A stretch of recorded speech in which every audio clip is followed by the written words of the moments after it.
Well, hello and welcome to the D2 podcast. My name is Sean. Joining me today is the one and only Peter O'Keefe. Pete, how are you? Good, Sean. How are you, mate? Good. Thanks for coming on the podcast. I guess when we have guests on, let's just kick it off with a bit of an introduction. Tell me about yourself. Who are you? Why are you talking to me? Why have you got Warriors merch behind your head right now? Yeah, well, I'm Peter. Obviously, I'm the site expert for Blue Man Hoop, Fansided's Blue Man Hoop. I've been doing that for I think about 3 years, or going on for the third full season, I suppose. So I've been writing articles pretty much daily for the last 3 years, and periodically before then as a contributor as well. And then over the last couple of years, had my own podcast / YouTube channel as well. And also recently, as of a month ago, started my own Patreon as well. So very, very busy when it comes to pouring out Warriors content, whether it be writing, podcast, YouTube, whatever it may be. Mm-hmm. Yeah, and I'm sure the listeners can hear your Australian accent just like myself. I love to ask this question to guests, but how'd you get into basketball? How'd you get into the NBA as an Australian?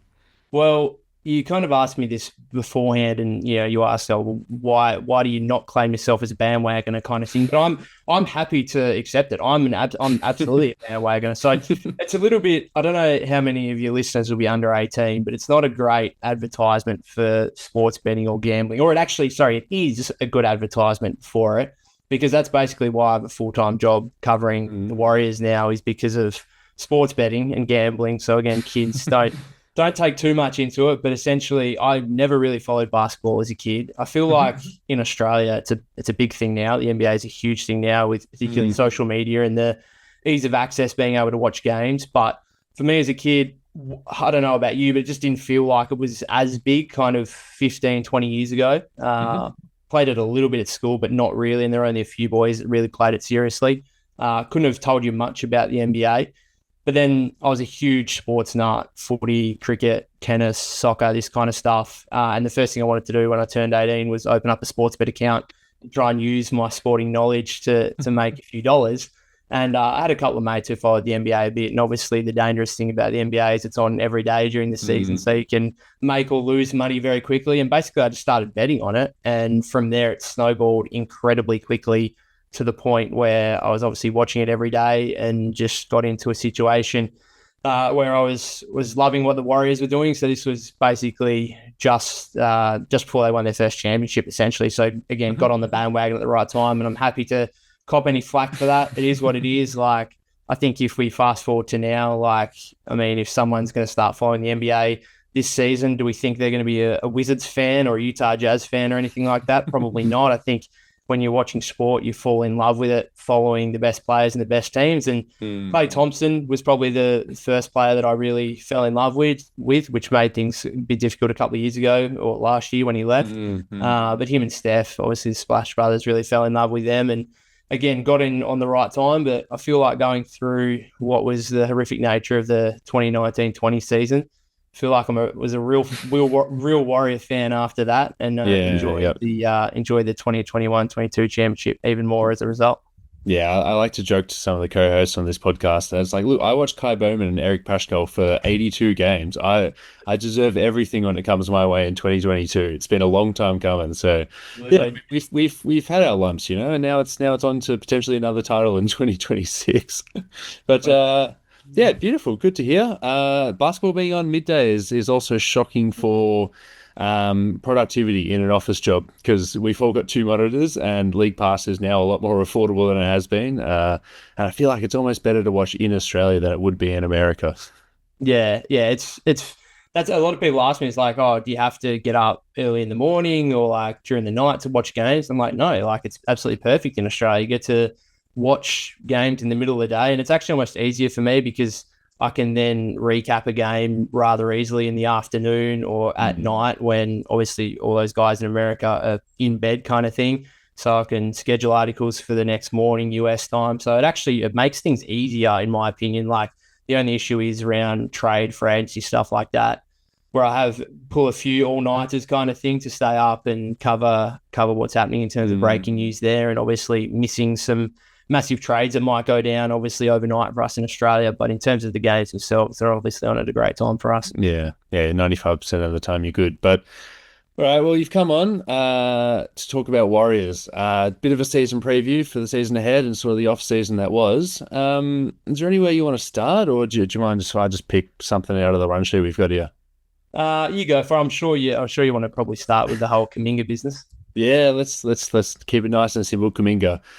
How do you feel about Jonathan Kuminga eventually signing what is a 2-year, $48.5 million deal? I will mention that there is a trade kicker in there that makes it a lot more likely that the Warriors would be paying if he would have finished the season with the Warriors, which I know we're almost definitely assuming he's not, but 2 for 44. So how do you feel? How did you feel, especially when, I don't know if you get the Bleacher Report notifications like I do, but how did you feel when you saw those wonderful numbers pop up on your screen? Relief. I think relief's the first thing. It was obviously a long off season. I went to the States and around Europe for 5, 6 weeks, and the fact I was talking about it before I went away, and then it was still a thing when I came back, was just mind-boggling. But I kind of understood both sides to it, and at the end of the day, there wasn't a whole lot of frustration necessarily from my end. I was trying to understand both sides of the equation. I think the most annoying thing was when his agent, Aaron Turner, decided to do the whole media rounds and really push their side of the story and their narrative. And it probably made it all the more disappointing when it feels like they were the ones that eventually, budged on this and only really accepted the 2-year $48.5 million, which was very close to the kind of 2 years 45 that was on offer for most of the offseason anyway. So it felt like a massive waste of time. I'm still a big Jonathan Kuminga fan. Like, I know there's a lot of people within the Warrior fan base that want him gone sooner rather than later, and even got to a point in the offseason where they just wanted him to leave just because of how frustrating it was, and how awkward his fit has obviously been at the Warriors over the past 4 years and coming into his fifth season. But I'm still holding out hope. What I've seen in preseason so far from him has been very, very different in terms of the way that he's playing, which offers a little bit of optimism, even though it still hasn't impacted winning in a wholly positive manner yet. So we'll just wait and see. But obviously, there's going to be a high likelihood, you would suggest, that he gets moved once trade eligible on January 15th. Yeah, just one thing on the Aaron Turner stuff before I give my 2 cents. When Aaron Turner posted the clip of him working out in some random gym and then he skipped a frame when he was shooting the jump shot, it's so stupid. It's like you've lost the negotiation right then and there. Like you are not a catch and shoot player. That was hilarious. But yeah, I sort of see him like I've really become negative about him in the past 5 weeks, because at the start I was like, look, I completely respect his right to get more and more money, and then it looks like Mike Dunleavy actually came to the table and said, look, 3 for 75 or whatever it is, and it's like, well, okay, congratulations, you've done it. And then whatever it was, he didn't do that, and now we're, yeah, as you said, back to square one. But I think he's a little bit like sort of a second or third year Rui Hachimura, where it's like, okay, look, there's definitely something here. Doesn't really fit in with what Washington are doing. Not that they were doing anything spectacular, but it was like if you just moved into a blank basketball team with absolutely no players around it, or just generic replacement level players, and say, all right, let's see what you can become. You probably still might become the Rui Hachimura that we're seeing today.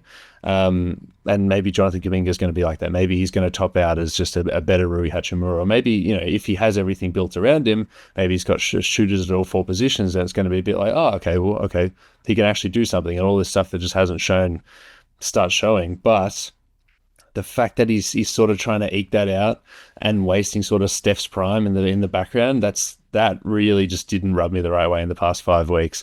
And yeah, it's such a hard sell to be like, oh, he's here. Oh, okay, we're committed to him. It's like, well, I've just spent the last couple of months thinking about, okay, is Malik Monk enough? Is Devin Carter and 1.5 first-round picks enough? And like, I will admit, right before he signed the deal, I had said yes to myself. I was like, another creator, huh? Maybe Pods doesn't have to just like put his head down so often. But yeah, I'm not enthused about the situation. Like, you talk about his preseason game, 6 assists, that would be a career high if it was in the regular season, but then 5 turnovers. So it's like, okay, how much value are we adding here? What are your thoughts on that?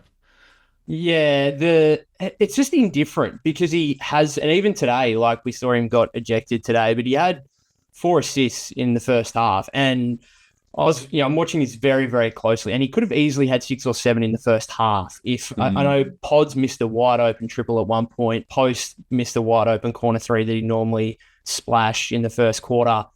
Could have easily had, he was on track to have a triple double today. His rebounding was excellent today. I'm just especially going into a season, I try to be generally optimistic, because if you can't be optimistic going into the season, like it's like, when are you going to be optimistic, kind of thing. So I'm still holding out hope that this works. I fully acknowledge that it probably won't. I do give him credit for how he's come out so far in preseason, and he's clearly trying. He's actually overcompensating. He's gone too far from being kind of this isolation scorer who's just looking to get his own and therefore being an awkward fit in the Warriors system, to actually overcompensating and now being too much of a passer.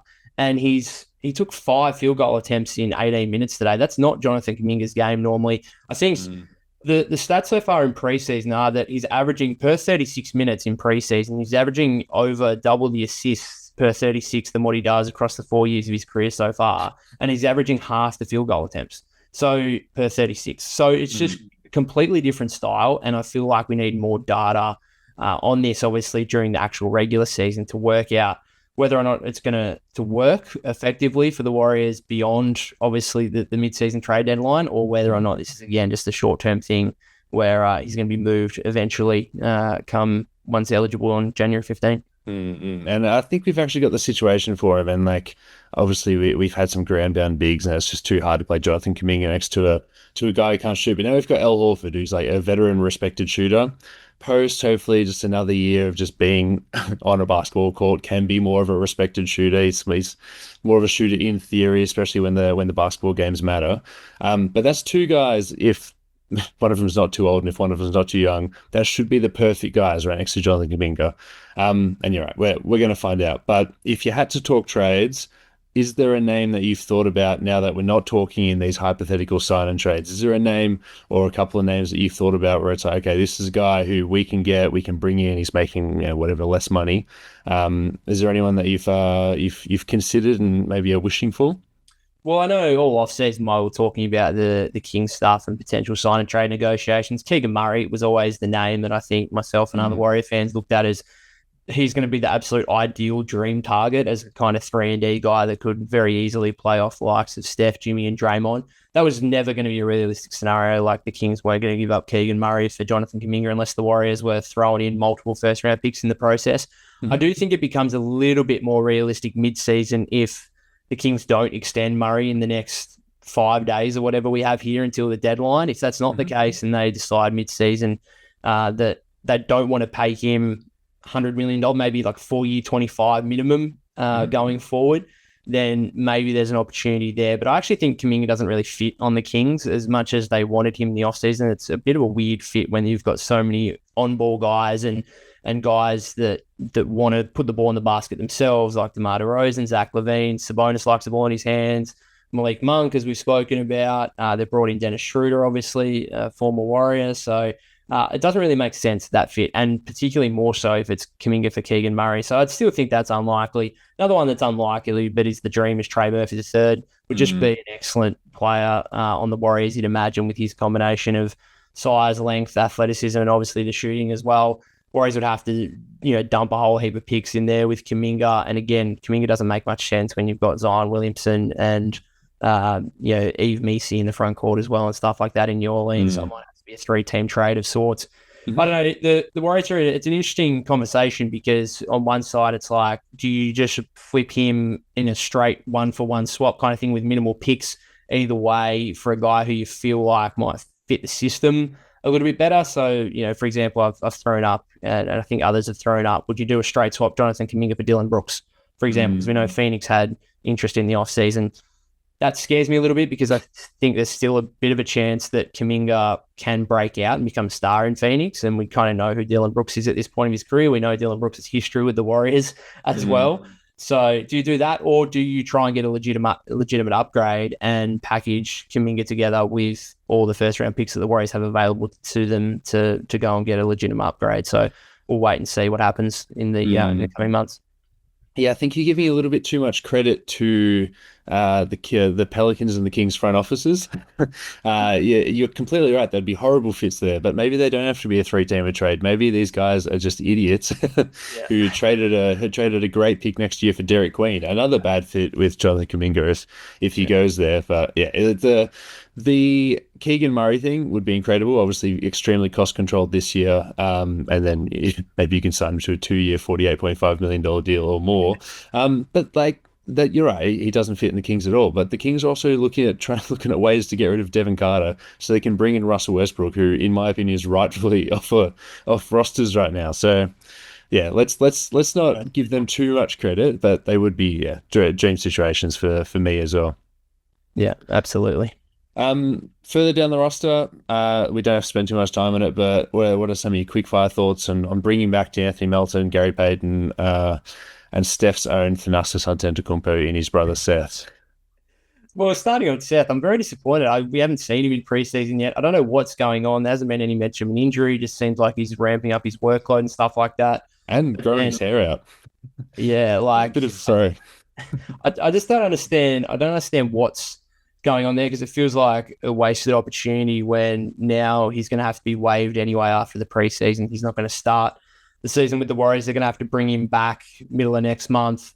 And then I feel like it's going to be difficult for him to just integrate straight into the system during the regular season, especially depending on how the Warriors start, whether they start really well and then it's going to be really hard for him to crack the rotation, or whether they start really badly and he comes into a situation that's under real pressure. So I don't know. It's just disappointing because I would have liked to see him get a couple of games under his belt to at least integrate into the system, to play with his new teammates. That obviously hasn't been the case. And then obviously we've got one more preseason game on Friday against the Clippers, and it feels like that should be a full dress rehearsal. So how much opportunity would Seth Curry get, even if he is available? So that's disappointing. The Melton thing, obviously, he's on his way back from his torn ACL. I think that's could be one of the value pickups in the entire NBA to get him on a minimum contract. If he can come in and do anything like what he did in that glorious 6-game stint at the start of last season, particularly the 2 games he started alongside Steph in the backcourt, I think there's a genuine chance by the end of the season that he is the starting 2 guard for the Warriors. We'll wait and see if Pods can take a 3rd-year leap, or what happens with Moses as well after he gets over this little calf issue that he's got. But Anthony Melton, just especially in those 2 games alongside Steph as a starter last season, just looked like the perfect fit with his combination of 3-point shooting, the defense, obviously. And he's got a little bit of, not in the same way as Pods in terms of, on-ball creation and playmaking, but he's got something there. He's more than just a 3-and-D type. So again, on a minimum contract, is unbelievable. And then the GP2 one you mentioned, I think Will Richards gone past him already based on just today. So I don't think what I think and what will happen is probably 2 different things, or what I would like to happen and what does happen is probably 2 different things. I think there's going to be times where Steve really trusts GP2 given the history and how much he's kind of loved him over the years. And there's going to be times where he plays in games and in moments where Warrior fans don't think he should. That's just is what it is. He's a veteran player. He's kind of obviously got the trust of Steve. Do I think he should be a part of the rotation? When fully healthy, probably not. No. Yeah. So I don't know. Hopefully Will Richard, based on him getting the start today, might have already gone past GP2 in the rotation. Incredible Warriors exceptionalism and we might just get another guy off the scrap heap, which would be awesome. Gary Payton, he obviously signed with us 3 years ago and didn't make the roster, and then said to the front office, "Hey, I'm happy to come in a front office role, maybe a coaching role." I think he might have been 3 years too early on that. But yeah, if Anthony Melton can stay healthy, we're just never going to see Gary Payton play basketball, which is fine. He could just be one of those vets. He could be that new role that's in vogue, where it's like the Udonis Haslem, David West for us a couple of years ago, the OG who just sits there and pats everyone on the back. But I can definitely see Anthony Melton getting injured. That is a very likely possibility. And then Steve Kerr saying, "Well, look, young dudes who are really good and have a bit of pop, I'm sorry, but this guy just defends a bit better than you," and he does. But that he doesn't warrant playing basketball, especially if you're going to cramp the spacing for everyone else. But the spacing is a perfect segue to the next question I want to ask you. But we remember, as 2 guys who are, let's say one bandwagon fan who doesn't admit it, when the Warriors won their title, David Lee was injured and Draymond Green took his starting role. And then Steve Kerr came in, but said, hey, maybe stay coming off the bench. I really like what we've got here with Draymond. Andre Iguodala famously did it. He named his memoir Six Man despite never winning it. Anyway, do you think this is the season that Draymond Green comes off the bench? Is that a possibility in your eyes? I think it should be. Yeah, we saw it for what, 2 games last season when Kuminga went for 33 or something against the Rockets and single-handedly won a game where Steph and Draymond were on the bench. And then Draymond was like, well, I can't really take the role back off him after he won us a game. So Kuminga started over him for a game, and then Steve, unsurprisingly, went straight back to Draymond.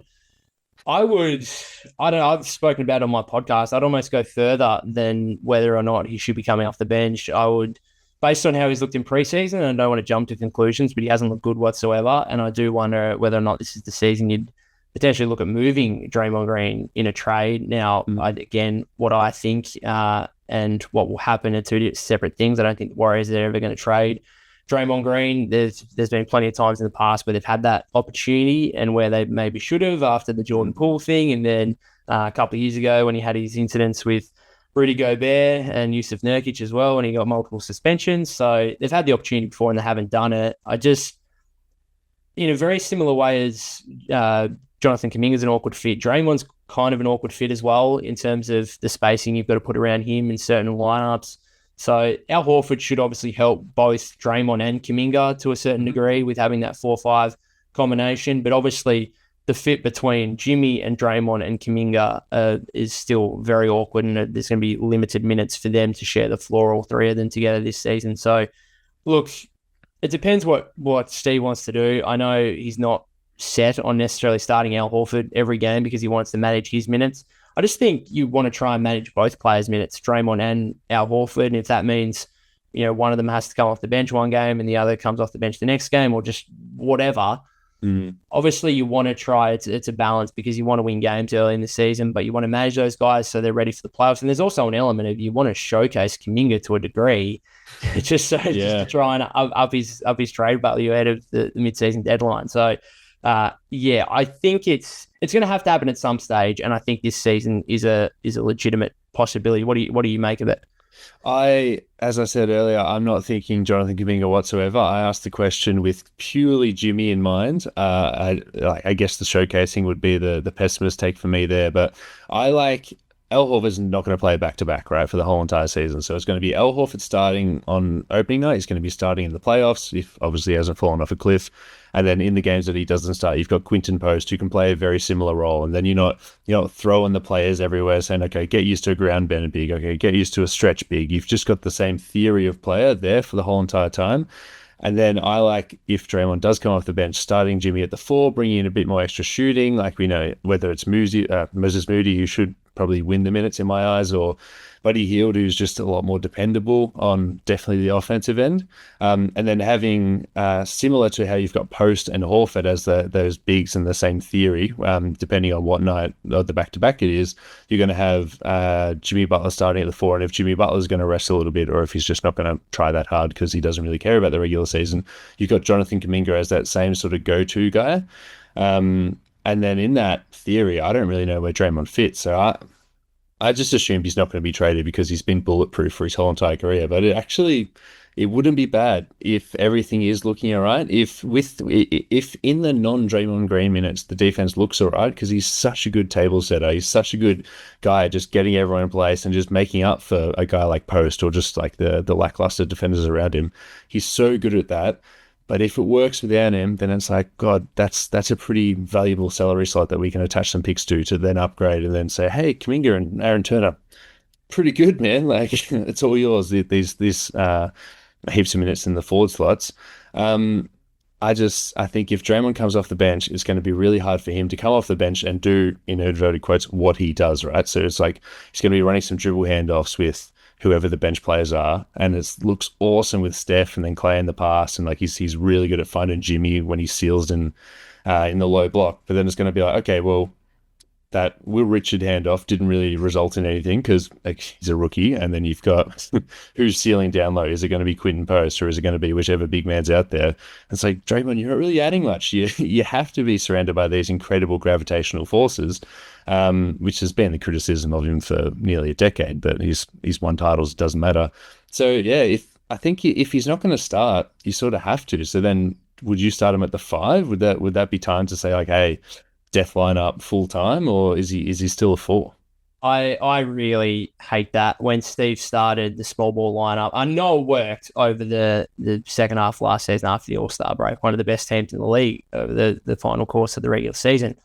But when that lineup came out in that opening preseason game against the Lakers, I was like, what?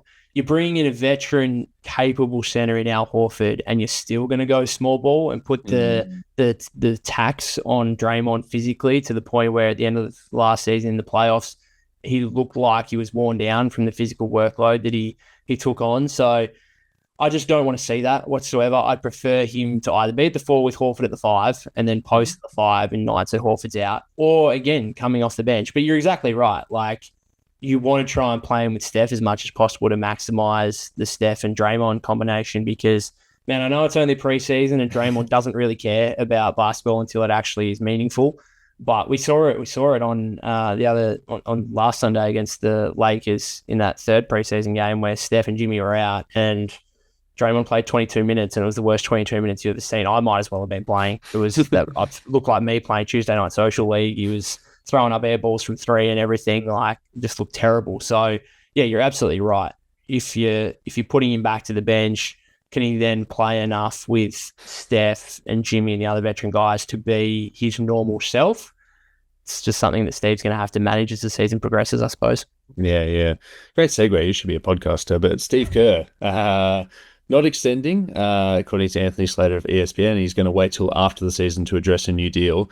Does that scare you as a Warriors fan? Or, are we just going to find, like Will Richard and like Quinton Post, we're just going to find the next great coach off the scrap heap and we'll be fine for another 10 years?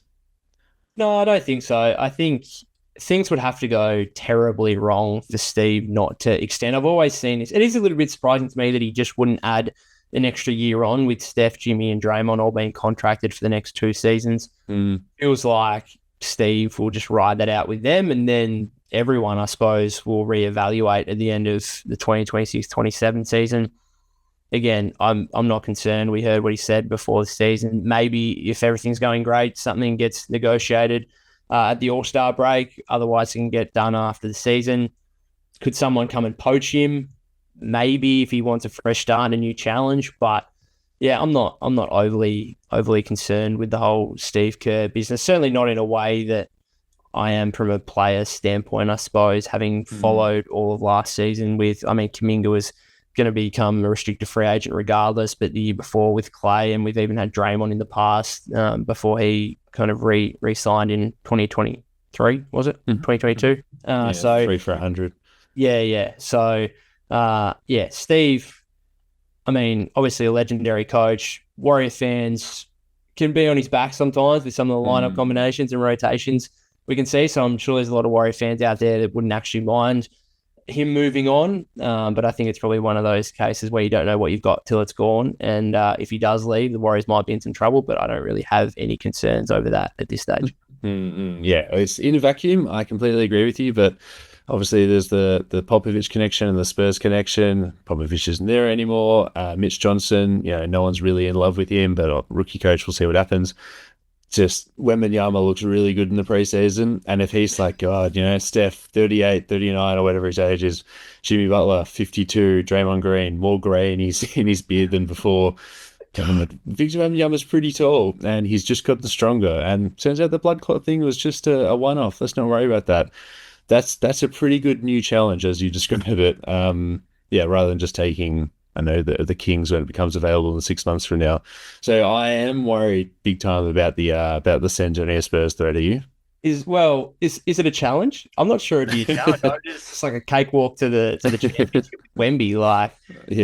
That guy's just ridiculous. And you could see why Steve or any other coach would kind of look at it and say that's a great position to be in, because you're going to have basically the best player in basketball for the next decade You've just drafted Dylan Harper as well, who looks fantastic. You've got a great young core there. We'll wait and see what happens with the Fox Wemby combination stuff there. You've got draft picks that you could move to go and get another big piece. Like they could potentially get in the Giannis sweepstakes at some point if that comes up mid-season or next off-season. So the Spurs are in obviously an unbelievable position alongside teams like the Thunder and the Rockets. And I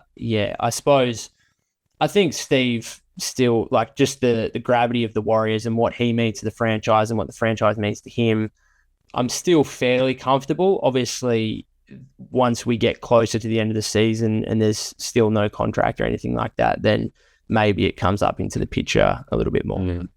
Yeah, sweet. All right, we'll just wrap up for this section. Predictions, gun to your head. How are they making the playoffs? How many series can they win? Or just more importantly, can they beat Denver and OKC or Houston? Do you see that as a realistic possibility? I still think they're a reasonable tier behind the Thunder and the Nuggets right now. I have the Nuggets as my favorites in the West, and then the Thunder, obviously, and they're the top two. And I think there's a pretty clear gap. Now, the Rockets do look very good in preseason, but I'm still concerned about the Van Vliet injury, obviously. That's brought them back to the pack a little bit from being kind of a clear number 3 to me to now more being in the pack with a bunch of teams like the Warriors, like the Clippers, like the Lakers, like the Timberwolves, all these teams who could honestly finish anywhere between 3 and 8 or 9 kind of thing. And the Warriors are right in that mix. So they could finish, to me, as high as the 3rd seed, could finish as low as the 8th seed, potentially. That's kind of the range to me. But I'm reasonably optimistic based on what we saw in the second half of last season, where they had the best defense in the league after the All-Star break. I think they had the 3rd best net rating in the league. This team with Jimmy Butler has been excellent. How many playoff series can they win? I think they can get back to the second round. Now, obviously, it'll depend on matchups and whether they have to face the Nuggets or the Thunder in the first, second round, whatever it may be. But once you go into a playoff series, if they're healthy, and that's the big if, because I actually think they had a decent chance of beating the Timberwolves in the second round if Steph doesn't go down.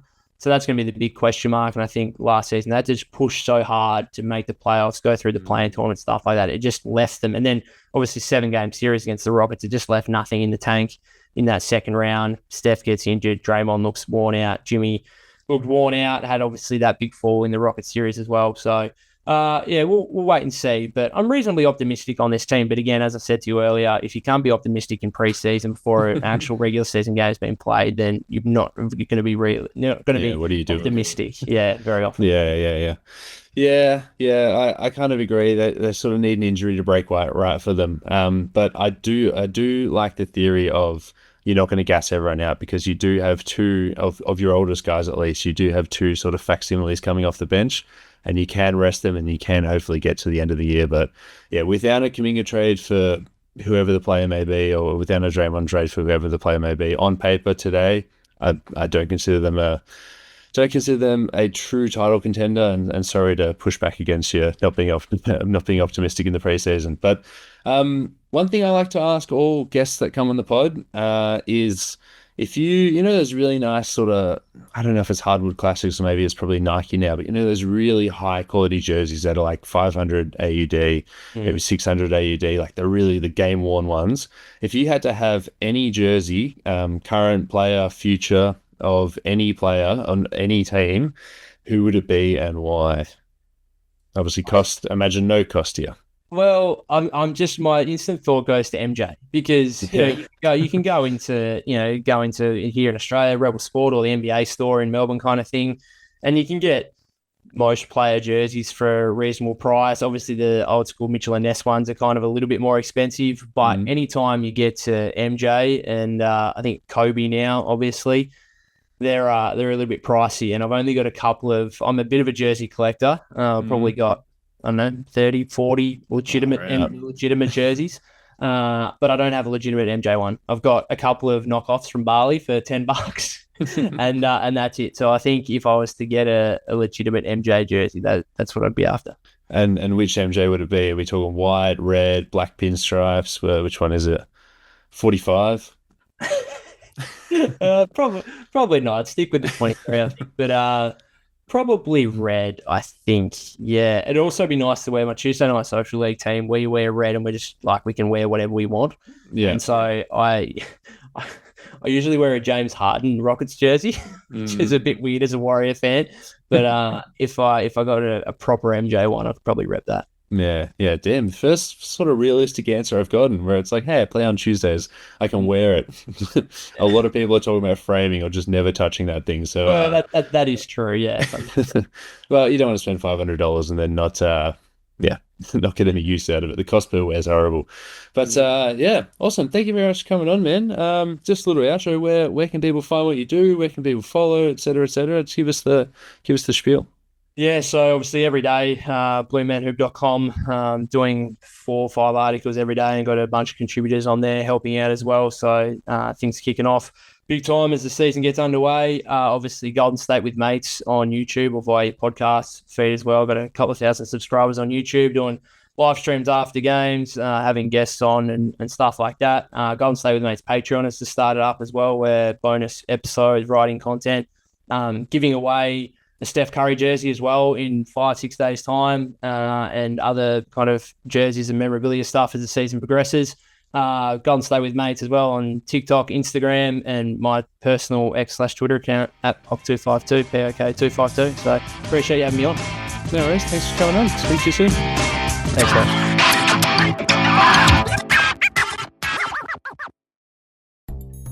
You want to talk WNBA? Maybe some WNBL? Australian Opals chat? Heck, even dabble in some EuroLeague? Find the W Basketball Show on the Deep 2 Podcast Network.